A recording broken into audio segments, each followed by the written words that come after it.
हाँ ज़्यादा दूर जाएगा। अगर हवा चल रहा है हम यहाँ बोलेंगे और हवा उसको ले जाएगा। शांत रहता है इसके कारण। बताइएगा किसी ध्वनि का वेग न्यूनतम होता है किसमें? हवा में। ठीक है, किसी ध्वनि का वेग न्यूनतम होता है किसमें? हवा में। देखिए सबसे तेजी से बढ़ने वाला पौधा कौन सा है? यूकेलिप्टस। सबसे तेजी से बढ़ने वाला पौधा यूकेलिप्टस। इसको याद रखना। क्या बोले? सबसे तेजी से बढ़ने वाला पौधा कौन सा है? यूकेलिप्टस। देखिए पित्त किस में जमा होता है? पित्ताशय में। अभी क्वेश्चन इससे पहले आया था, पित्त किस में जमा होता है? पित्ताशय में। बताइए कौन सा पदार्थ जो अतिशीतित द्रव है? तो अमोनिया। मतलब अतिशीतित मतलब सबसे ठंडा द्रव। ठीक है, अमोनिया। बताइए सपाट अस्थिया जो है, अस्थिया मतलब समझते हैं हड्डी। ठीक है, सपाट अस्थिया कहाँ होती है? खोपड़ी में। बताइएगा स्फर्किक जिसे क्वार्टज कहते हैं, इसका क्रिस्टलीय रूप क्या है? मतलब किसका जो क्वार्टज है किसका क्रिस्टलीय रूप है? तो सिलिका का। क्वार्टज किसका क्रिस्टलीय रूप है? सिलिका का। देखिए फ्रेयॉन का प्रयोग किस रूप में किया जाता है? प्रशीतक के रूप में। फ्रेयॉन का प्रयोग किस रूप में किया जाता है? प्रशीतक के रूप में। बताइए डीडीटी का आविष्कार किसने किया था? Paul Müller. ठीक है, डीडीटी का आविष्कार किसने किया था? Paul Müller. देखा हेली धूमकेतु कितने वर्ष बाद दिखता है? 76 वर्ष बाद। इस क्वेश्चन को याद कर लीजिएगा। हेली धूमकेतु कितने वर्ष बाद दिखता है? 76 वर्ष बाद दिखेगा। वो तो आंकड़ा निकालना पड़ेगा। बताइएगा भारत में सबसे बताइएगा भारत में सबसे अधिक किस धातु का भंडार है? थोरियम का। ये सब क्वेश्चन याद रखिए। भारत में सबसे अधिक किस धातु का भंडार है? थोरियम का। बताइएगा क्या? थोरियम केरल में। ठीक है, ये क्वेश्चन पूछल है, मतलब पूछे भी थे। देख किस विटामिन के द्वारा रक्त जमता है? विटामिन के कारण जो है रक्त जमता है। खून का थक्का होना? विटामिन के। पौधे की पत्तियां का रंग हरा होता है किसके कारण? क्लोरोफिल के कारण। पौधे की पत्तियां का रंग हरा होता है क्लोरोफिल के कारण। बताइएगा रेडियम का खोज किसने किया था? Madam Curie. ठीक है, रेडियम का खोज किसने किया था? Madam Curie. देखिएगा कौन सी दो धातुओं का मिश्रण जो है स्टेनलेस स्टील बनाता है? क्रोमियम और निकेल और क्रोमियम। ठीक है, ये दोनों जो है इसका मिश्रण से स्टेनलेस स्टील बनता है। निकेल क्रोमियम तीनों रहता है। निकेल लोहा इसमें दिया हुआ है निकेल और क्रोमियम। ठीक है, बताइएगा पौधों में प्रकाश संश्लेषण के दौरान कौन सी गैस निकलती है? ऑक्सीजन। पौधों में प्रकाश संश्लेषण के दौरान कौन सी गैस निकलती है? ऑक्सीजन। बताइएगा अच्छा पौधा क्या ग्रहण करता है? Carbon dioxide. और O2 भी ग्रहण करता है। समझा?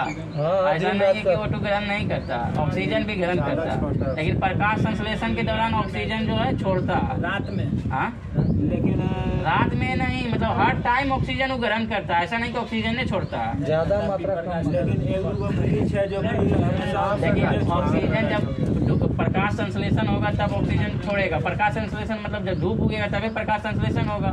जब प्रकाश संश्लेषण होगा तब ऑक्सीजन छोड़ेगा। और हर टाइम ऑक्सीजन लेता है। ऐसा नहीं है कि ऑक्सीजन नहीं लेता।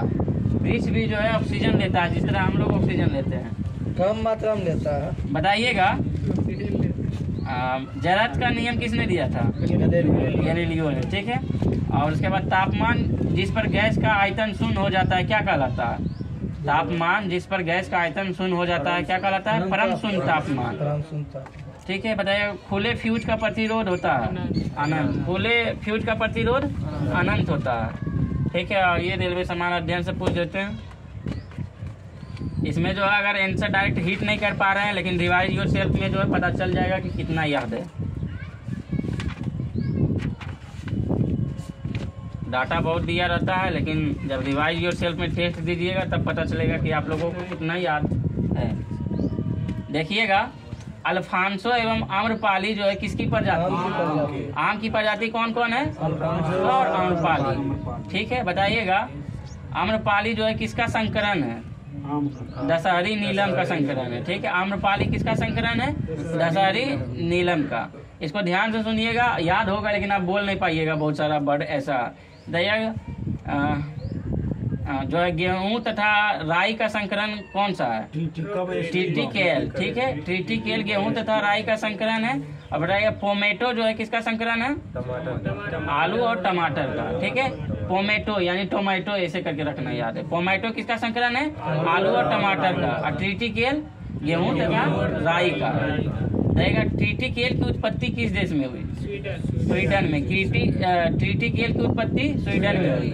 रहेगा सर्वप्रथम कपास का संकर बीज तैयार करने वाला देश कौन सा?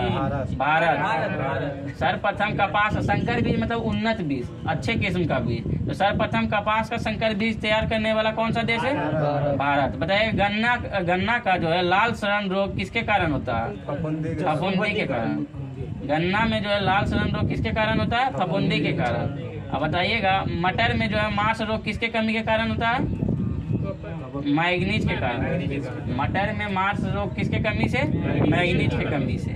देखिए नींबू में डाई बैग तथा लिटिल लीफ रोग जो है किसके कमी कारण होता है? कॉपर के कमी के कारण। नींबू में डाई बैग तथा लिटिल लीफ रोग जो है किसके कमी के कारण? कॉपर के कारण। और मटर में मांस रोग किसके कमी के कारण? मैग्नीज के कारण। ठीक है। बताइएगा आम तथा बैगन में जो है लिटिल लीफ रोग होता है किसके कमी के कारण? जस्ता के कारण। ठीक है। आम तथा बैगन में लिटिल लीफ रोग किसके कारण? जस्ता के कारण। बताइएगा अंत्योदय कार्यक्रम की शुरुआत कब हुई? 1978। अंत्योदय कार्यक्रम की शुरुआत 1978। कहाँ, किस राज्य में? राजस्थान में। अंत्योदय योजना जो है किस राज्य में? राजस्थान में। देखिए फसल बीमा योजना भारत में कब लागू हुआ? 1985। ठीक है। फसल बीमा योजना भारत में 1 अप्रैल 1985 को लागू हुई है। क्या बोला? 1978 अंत्योदय कार्यक्रम। रहेगा सबसे पुराना फल कौन सा है? खजूर। सबसे पुराना फल कौन सा है? गरीबों का मेवा किस फल को कहते हैं? मेवा बोल रहे हैं। गरीबों का मेवा, गरीबों का मेवा बैर। ठीक है। बताइएगा फलों का राजा कौन है? आम। फलों की रानी लीची। फलों का राजा आम। ठीक है। बताइएगा गरीबों का सेब? गरीबों का सेब अमरूद। ठीक है। गरीबों का सेब अमरूद को कहा जाता है। दया मसालों की रानी इलायची। और अनाज की रानी मक्का। दया कृत्रिम रेवन जो है क्या कहलाता है? सिल्क कहलाता है। लेकिन मक्का को क्यों कहा रानी? जबकि चना उससे महंगा रहता है। नहीं, महंगा से नहीं मतलब है। बताइए उपयोग बहुत है सर, सत्तू पिसा सकते हैं, घट्टा खा सकते हैं। ऐसा नहीं, मतलब माना गया है मक्का ज्यादा होगा उपजाऊ।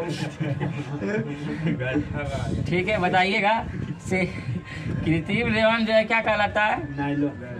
अब बताइए गरीबों का मेवा बैर को क्यों कहा गया? इसको मतलब है बैर मतलब जो है कम सब जगह पाया जाता है, इसलिए सब गरीब लोग सब कहीं भी खाया, इसलिए। बताइएगा सिल्क का सबसे बड़ा उत्पादक देश? चीन। ठीक है।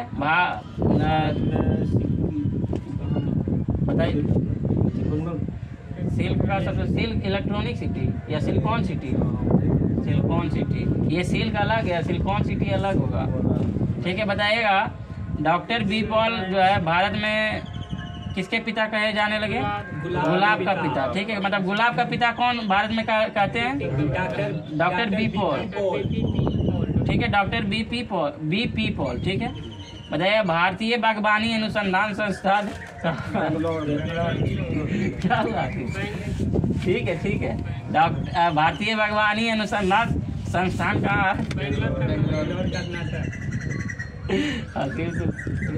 लेट से आया, उसके बाद हंस रहा। अच्छा कोई बात नहीं। बताइएगा भारतीय बागवानी अनुसंधान संस्थान बेंगलोर। अब बताइए हाँ बागवानी अनुसंधान पूछेगा तो बेंगलोर। अब बताएगा केंद्रीय औषधि शोध संस्थान कहाँ है? ठीक है। लखनऊ जो कि यूपी में पड़ता है। केंद्रीय औषधि शोध संस्थान कहाँ है? लखनऊ। और बागवानी अनुसंधान संस्थान बेंगलुरु।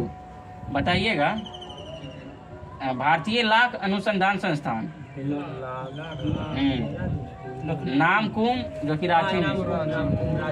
ठीक है। लाख अनुसंधान भारतीय लाख अनुसंधान संस्थान नामकुम। देख रहे हैं ना अनुसंधान कितना आ रहा है। अब बताइए बागवानी अनुसंधान संस्थान बेंगलोर में। औषधि शोध संस्थान लखनऊ में। लाख अनुसंधान संस्थान नामकुम रांची में। बताइएगा लाल क्रांति किस उत्पादन से संबंधित है? टमाटर और मांस से। ठीक है। लाल क्रांति किससे संबंधित है बताइए। पीली क्रांति किससे संबंधित है सरसों तिलहन से, ठीक है। बताइएगा रजत क्रांति किससे अंडा से। बताइएगा उर्वरक उत्पादन जो है किससे संबंधित है भूरी क्रांति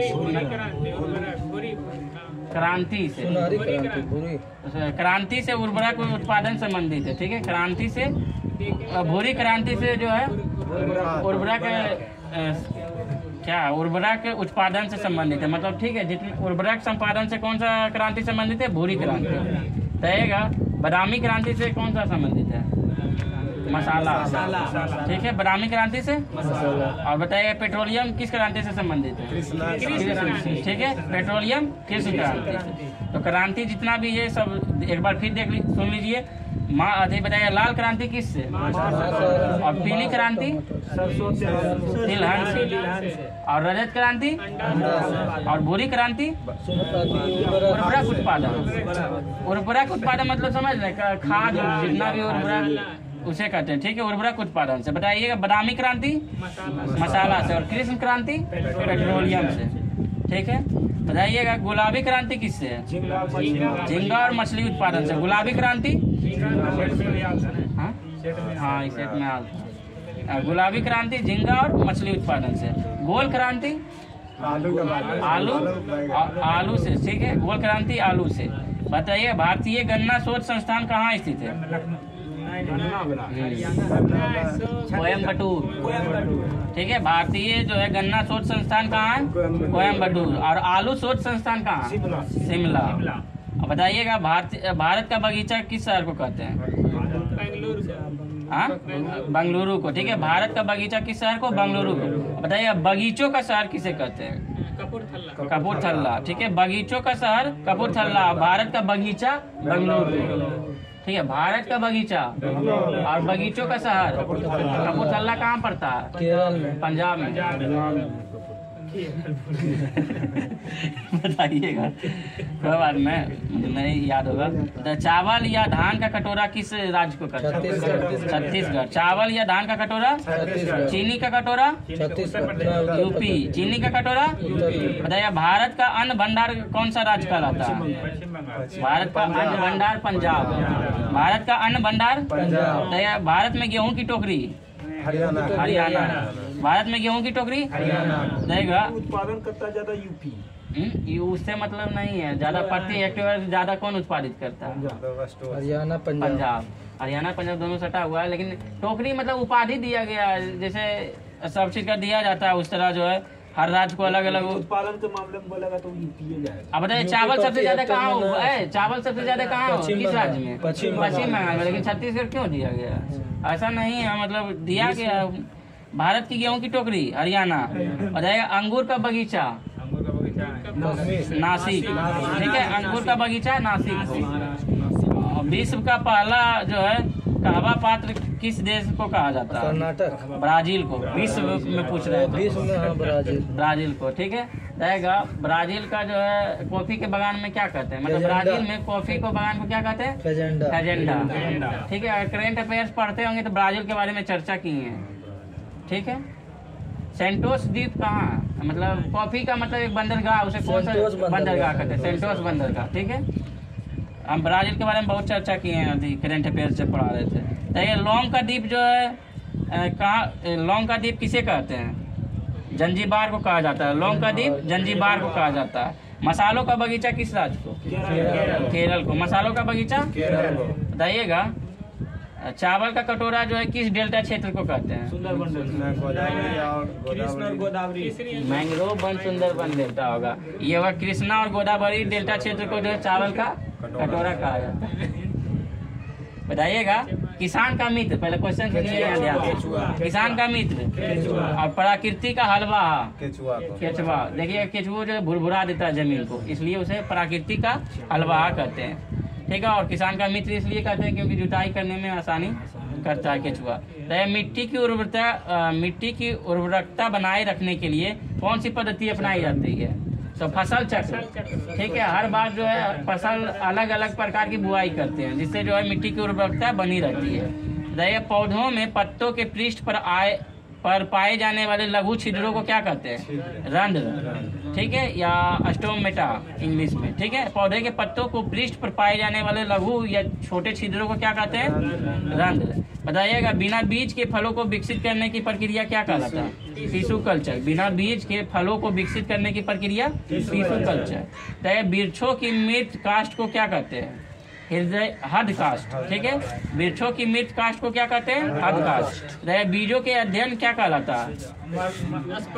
स्पर्मोलॉजी। बीजों के अध्ययन क्या कहलाता है? बीजों के अध्ययन क्या कहलाता है? स्पर्मोलॉजी। बताइए, कच्चे फलों को पकाने के लिए कौन सा गैस का प्रयोग करते हैं? एसिटिलीन या एथिलीन, ठीक है। जो कच्चे फलों को पके को दोनों होता है, एथिलीन और एसिटिलीन दोनों उपयोग किया जाता है कच्चे फलों को पकाने में। देगा, उष्णकटिबंधीय तटीय वनस्पति है जो मतलब कौन सा मैंग्रोव वन जो है किस वनस्पति में उगता है और किस पानी में उगता है? खारे पानी में। और ये कैसा तटीय? उष्णकटिबंधीय तटीय वनस्पति है, ठीक है। मैंग्रोव वन जो है उष्णकटिबंधीय तटीय वनस्पति है जो कि खारे पानी में उगता है। मैंग्रोव वन कहाँ पाया जाता है? पश्चिम बंगाल, ठीक है। सुंदरबन यही। बताइए, वनस्पति जगत का सबसे बड़ा समूह कौन सा? हैलोफाइटा। ये सबको याद रहना चाहिए। वनस्पति जगत का सबसे बड़ा समूह हैलोफाइटा। बताइएगा, समुद्री शैवाल में जो है कौन सी अम्ल होता है? हाँ, अल्जेनिक अम्ल। समुद्री शैवाल में कौन सा अम्ल होता है? अल्जेनिक अम्ल। सरसों का वैज्ञानिक नाम बताइए। ब्रेसिका कंप्रेसटिस, ठीक है। ब्रेसिका कंप्रेसटिस, ठीक है। लेकिन ऑप्शन पे मारना होगा, ठीक है। यहाँ कोई दिक्कत नहीं बता पा रहे हैं, लेकिन माइंड में आना चाहिए, ठीक है। समुद्री शैवाल में जो है कौन सा अम्ल होता है? अल्जेनिक अम्ल। और सरसों का वैज्ञानिक नाम ब्रेसिका कंप्रेसटिस, ठीक है। बताइए, नाबार्ड की स्थापना, ये सब आता है 1982। 12 जुलाई 1982 को नाबार्ड की स्थापना की गई। और किस समिति के द्वारा? शिव रमन समिति के द्वारा रहेगा। और इसका मुख्यालय कहाँ है? मुंबई में। बताइएगा, हरियाली योजना किससे संबंधित है? किसके प्रबंधन के लिए? जल प्रबंधन। हरियाली आया तो जल जीवन देखिएगा, कहीं कहीं सब जगह बैनर होगा मारा हुआ सरकार के द्वारा। जल प्रबंधन, सेव वाटर लिखा रहता है, ठीक है। सही, सेव वाटर करना भी चाहिए। और यहाँ देखते हैं रूम में जो है पानी चला के छोड़ देता है। बताइए, सब गलत बात है। जाइए कि बल्बा लगा दीजिए, उसमें ऑन कर दीजिए, प्लग लगा दीजिए। बताइएगा, वरुणा योजना जो है किससे संबंधित है? और स्विच ऑन कीजिए ना, उसमें लगाइए और खींचिए, बल्ब को उधर खींचिए आगे। हाँ, ठीक है। बताइए, वरुणा योजना किससे संबंधित है? वरुणा योजना कृत्रिम वर्षा से संबंधित है, ठीक है। वरुणा योजना किससे संबंधित है? कृत्रिम वर्षा से। बताइए, राष्ट्रीय जल नीति कब लागू हुई? 1987। राष्ट्रीय जल नीति 1987। हरियाली योजना किससे संबंधित है? हरियाली जल से, ठीक है। हरियाली योजना जल से। किसान का खाद किसे कहते हैं? किसान का खाद किसे कहते हैं? कैल्शियम अमोनियम नाइट्रेट को जो है किसान का खाद कहते हैं। कैल्शियम अमोनियम नाइट्रेट को किसान का खाद कहते हैं। ये बताइए, ये सब क्वेश्चन बताइएगा, पूछा हुआ है। वन शोध संस्थान कहाँ स्थित है? देहरादून। वन शोध संस्थान कहाँ स्थित है? देहरादून। बताइएगा, सर्वाधिक पशुधन वाला राज्य कौन है? उत्तर प्रदेश, ठीक है। सर्वाधिक पशुधन वाला राज्य उत्तर प्रदेश। और 20 में भी हो जाएगा, 20 में राज्य में होगा यूपी। 20 में 1 से 1 है। अमेरिका का कौन कौन अथी है? अमेरिका में भेड़ पालन, ऑस्ट्रेलिया में भेड़। बताइएगा, केंद्रीय पशु चिकित्सा अनुसंधान संस्थान जो है कहाँ है? उत्तर प्रदेश के इज्जत नगर, ठीक है। केंद्रीय पशु चिकित्सा अनुसंधान उत्तर प्रदेश के इज्जत नगर। अब बताइए, भारत में सर्वप्रथम कृत्रिम गर्भाधान कब से प्रारंभ हुआ? 1942 में इज्जत नगर से प्रारंभ हुआ था। भारत में सर्वप्रथम कृत्रिम गर्भाधान 1942। कृत्रिम गर्भाधान के लिए बैल के बीज जो है किस में रखा जाता है? डर्व नाइट्रोजन में, ठीक है। जब डॉक्टर आता होगा लेने के लिए तो इतना बड़ा डिब्बा, उसमें डर्व नाइट्रोजन रहता है, उसमें जो है सेफ रहता है, बीज जो है सेफ रहता है, ठीक है। हर चीज का बीज सेफ रहेगा। बताइएगा, सर्वाधिक वसा कौन सा दूध में होता है? रेंडियर भैंस के दूध में नहीं होता है। भैंस के दूध में फैट सबसे ज्यादा होता है। सर्वाधिक वसा जो है किस में होता है? किस दूध में? रेंडियर में। इसको याद रखिए सर। 7.2%। ये तो भैंस वाला होता है। सर्वाधिक वसा किस दूध में होता है? मतलब कौन सा? रेंडियर का दूध होता होगा। बरसिंगा। अच्छा, रिसर्च करके आए हैं। हाँ? रिसर्च किए, ठीक है। रहेगा। पशुपालन एवं दूध विज्ञान की स्थापना कब हुआ? 91। और बताइएगा, हाँ, कौन सा आर्टिकल के तहत जो है सरकार जो है पशुपालन और कृषि को बढ़ावा देंगे? 48 46 नहीं 47 में जो है पशुपालन, हाँ, नशीली दवाइयों पर प्रतिबंध और पोषाहार युक्त 48 में होगा। 48 के को में है। 48 है तो ये पशुपालन 48 पशुपालन 48 में होगा, ठीक है। 47 में तो है नशीली दवाइयों पर प्रतिबंध तथा पोषायुक्त भोजन उपलब्ध कराना सरकार का कर्तव्य होगा। और 48 में जो है ये दुधारू पशुओं की हत्या पर रोक तथा मतलब पशुपालन में वृद्धि, ठीक है। 48 आर्टिकल 48 बताइएगा।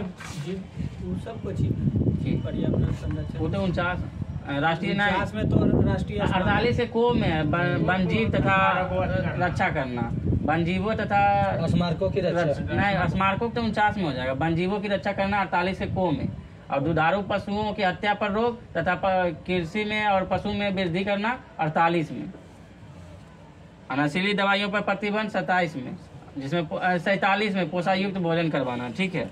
बताइएगा, केंद्रीय भैंस अनुसंधान संस्थान कहाँ स्थित है? इस सब को याद रखना है। भैंस अनुसंधान संस्थान हिसार हरियाणा। हिसार हरियाणा में जो है भैंस अनुसंधान संस्थान, ठीक है। जबकि केंद्रीय बकरी अनुसंधान संस्थान कहाँ है? मखदूम, उत्तर प्रदेश। बकरी अनुसंधान जो है मखदूम और भैंस अनुसंधान हिसार हरियाणा। भैंस का वैज्ञानिक नाम बुवेलस और बुवेलिस, ठीक है। और सर्वाधिक दूध देने वाली बकरी कौन सा है? जमुना पड़ी। ये सब एग्रीकल्चर पढ़ा था धीरज, सब रट्टल था धीरज के। सर्वाधिक दूध देने वाली बकरी जमुना पड़ी तथा भैंस कौन सा? मुर्रा। सर्वाधिक दूध देने वाला भैंस मुर्रा। और इसका गाय में यहाँ दिया हुआ है, ये भी आएगा, गाय में भी आएगा, देखिएगा। हाँ, भैंस के दूध में वसा की मात्रा कितनी होती है? 7.2%। बताइएगा, भैंस की नस्लें कौन कौन सी है? ठीक है, मुर्रा, जफराबादी, मेहसाना, सुरती, ये सब जो है भैंस की नस्ल है। बताइएगा, भारतीय गायों को जो है क्या कहा जाता है? Tea cup cow. जबकि बताइए, गरीबों के गाय किसे कहते हैं? बकरी को। गरीबों की गाय बकरी को। बताइए, गरीब की कामधेनु किसे कहते हैं? बकरी को। और बकरी का वैज्ञानिक नाम? Capra hircus. बकरी के वैज्ञानिक नाम कैप्रा हिरकस। बताइएगा, बकरी का जो है, बकरी को विश्व की दूध की रानी कहा जाता है। ये कौन से नस्ल को? सानेन नस्ल को जो है बकरी को विश्व की दूध की रानी कहा जाता है। किस नस्ल को? सानेन नस्ल को। बकरी की जर्सी कहा जाता है किसे? एंग्लो नूबियन को। एंग्लो नूबियन को जो है बकरी की जर्सी कहा जाता है। गाय का वैज्ञानिक नाम? बोस इंडिकस, ठीक है। गाय का वैज्ञानिक नाम? और भैंस का? ठीक है। गायों की सबसे अच्छी नस्ल? और भैंस की? मुर्रा। गाय की? कॉन्क्रेट। विश्व पशुपालन दिवस कब मनाया जाता है? 4 अक्टूबर। विश्व पशुपालन दिवस 4 अक्टूबर। बताइएगा, अंगोरा ऊन जो है किस मतलब जानवर से प्राप्त होता है? अंगोरा ऊन खरगोश से।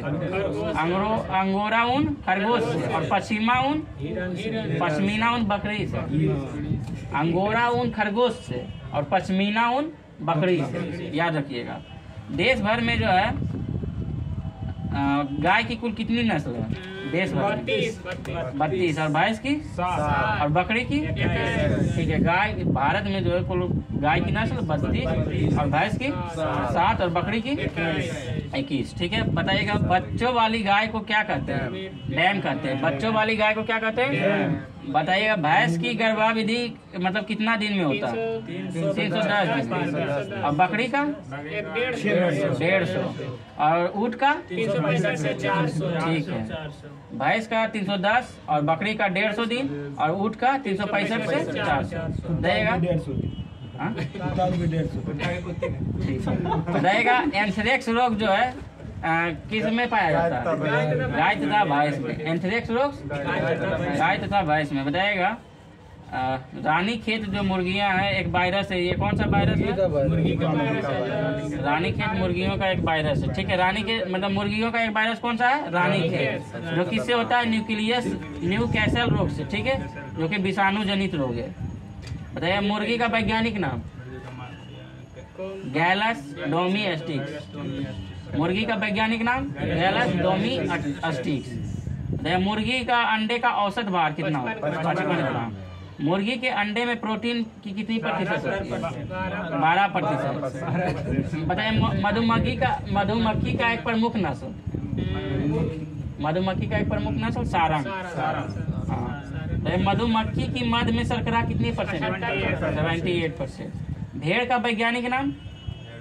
ओविस एरिज। भेड़ का वैज्ञानिक नाम? बताइए सबसे ज्यादा भेड़ किस देश में पाला जाता है? ऑस्ट्रेलिया।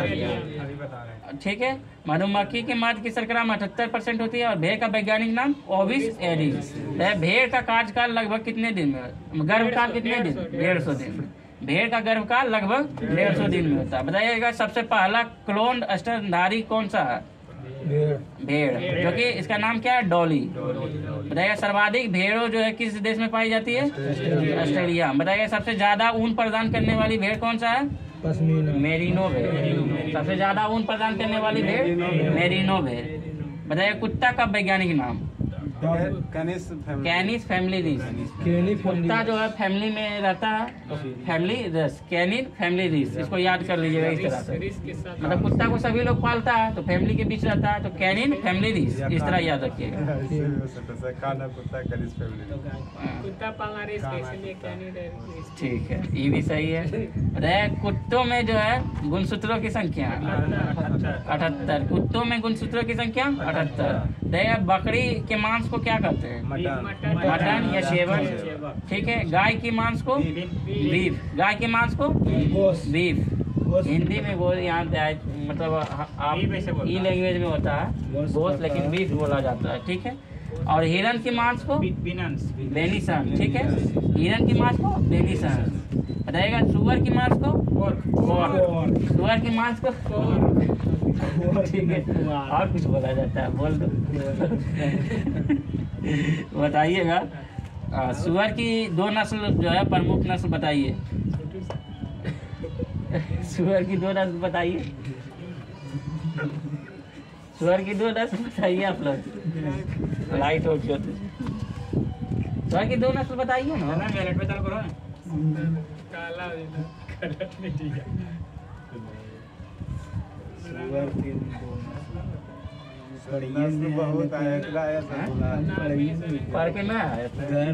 बहुत आगे सर। मेरा नस्लें है साइंटिस्ट। हाँ, जब इसमें था कृषि एवं पशुपालन से जितना संबंधित है तो वही। एक बार मोबाइल देख लीजिए थोड़ा क्या बताइएगा, जाने दीजिए, कोई दिक्कत कटिंग हो जाएगा। तो मांस उत्पादन के लिए पाए जाने वाली मुर्गियों को क्या कहा जाता है? तो ब्रायलर्स। बताइएगा मधुमक्खी की नस्ल कौन कौन है? तो सारंग है, मूंगा है, खैरा है। ठीक है, मधुमक्खी की कौन कौन नस्ल? ठीक है, मादा में बच्चे पैदा होने के बाद जो है पहला दूध का स्राव जो है क्या कहलाता है? फीस। ठीक है, मादा में बच्चे पैदा होने के बाद पहला दूध क्या कहलाता है? फीस। बताइएगा मोती जो है किस जंतु से निकाला जाता है? पिंक टेढ़ा जंतु। मोती जो है किस जंतु से निकाला जाता है? तो पक्षियों का अध्ययन सब जगह मोती जैसे कहीं तालाब में भी पाया जाता है। क्या करता है ऐसे समुद्र में जाता रहता है पनिया में ओकरा से निकालता है। हाँ, तो वही सब मतलब समुद्र के किनारे हाँ, बहुत सारा रहता है। निकालता है। बताइए पक्षियों का अध्ययन सब बताइए आप लोग। ऑर्निथोलॉजी, ठीक है, पक्षियों का अध्ययन।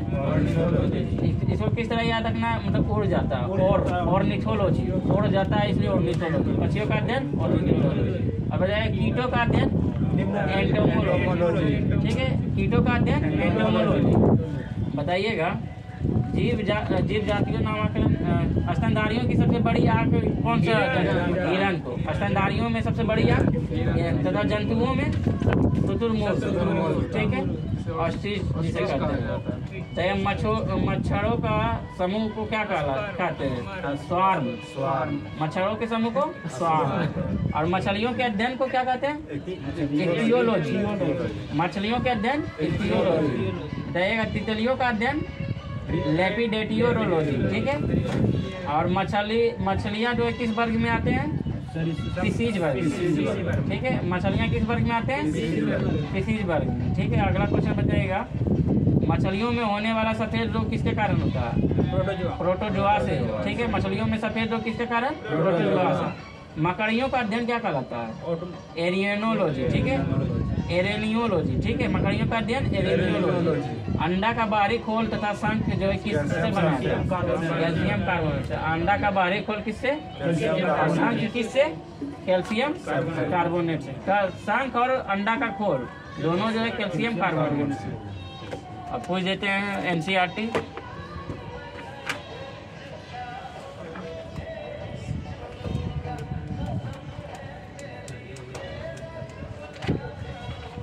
चंदन भैया चल जाइए नीचे।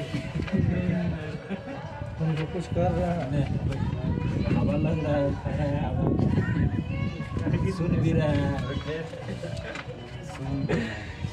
सुनने से भी माइंड सर अभी टेंशन में। बताइएगा किस मौर्य दक्कन के विजय शासक ने प्राप्त की थी? मतलब दक्कन पर विजय को किस शासक ने प्राप्त की थी? चंद्रगुप्त मौर्य। बताइएगा यह किस अभिलेख से प्रमाणित होता है कि चंद्रगुप्त मौर्य का प्रभाव पूरे पश्चिम भारत पर था? रुद्रदामन के जूनागढ़ अभिलेख से प्राप्त होता है कि चंद्रगुप्त मौर्य का प्रभाव पूरे पश्चिम पर था। देखिए मगध साम्राज्य में रज्जु किसे कहा जाता है? हाँ, भूमि मापक अधिकारी, ठीक है। मगध साम्राज्य में रज्जु किसे कहा जाता है?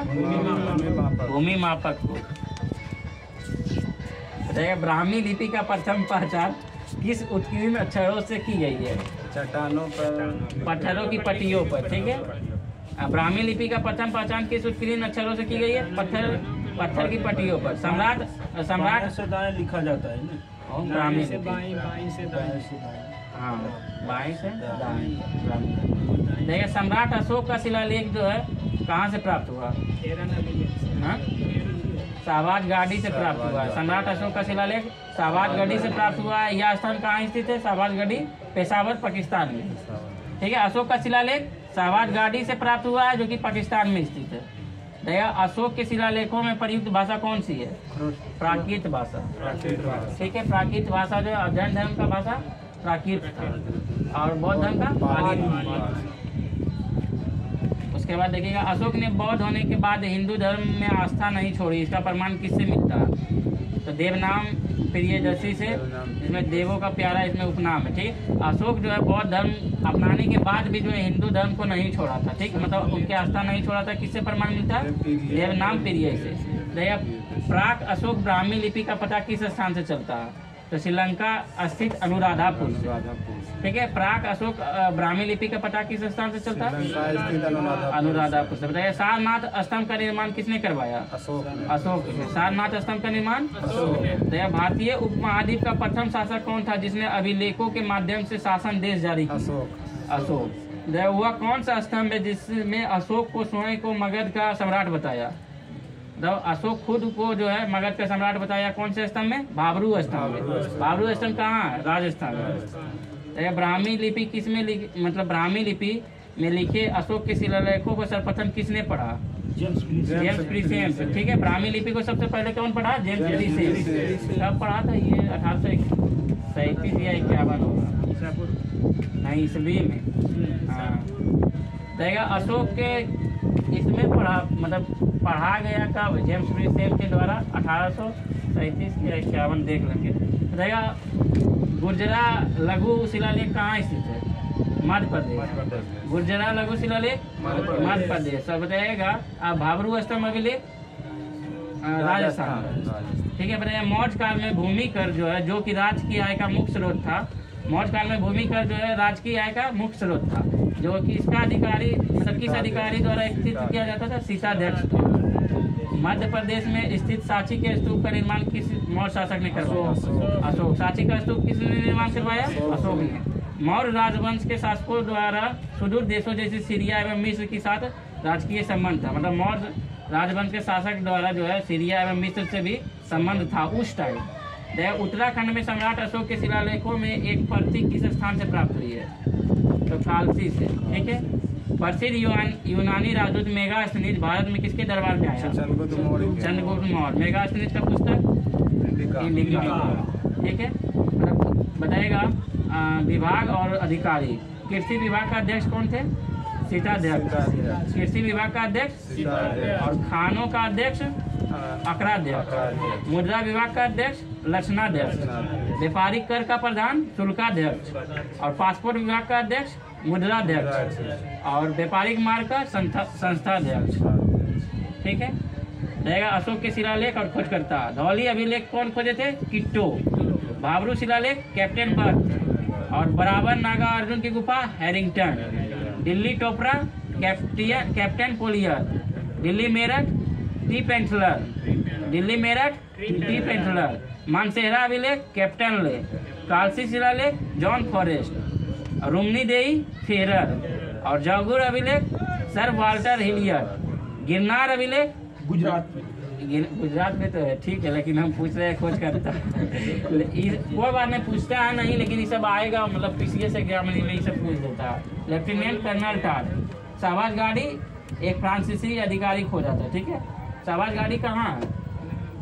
हाँ, अभी पूछे थे शाहबाज गाड़ी कहाँ है? पाकिस्तान में, पेशावर। देखिए इलाहाबाद स्तंभ अभिलेख टी.एस. बर्थ। और मास्की अभिलेख बीडेल। ठीक है, रामपुरवा अभिलेख कलाई। और सारनाथ अभिलेख और आइनस्टाइन। ठीक है, जितना था हम सब पूछ देंगे, ये सब यादों में होगा, रटना पड़ेगा। ठीक है, लेकिन इतना रटनो ना है, जो इम्पोर्टेंट है वो हम बता देंगे। ठीक है, तो आज के लिए इतना ही। करेंट अफेयर्स लाइए पूछ देते हैं।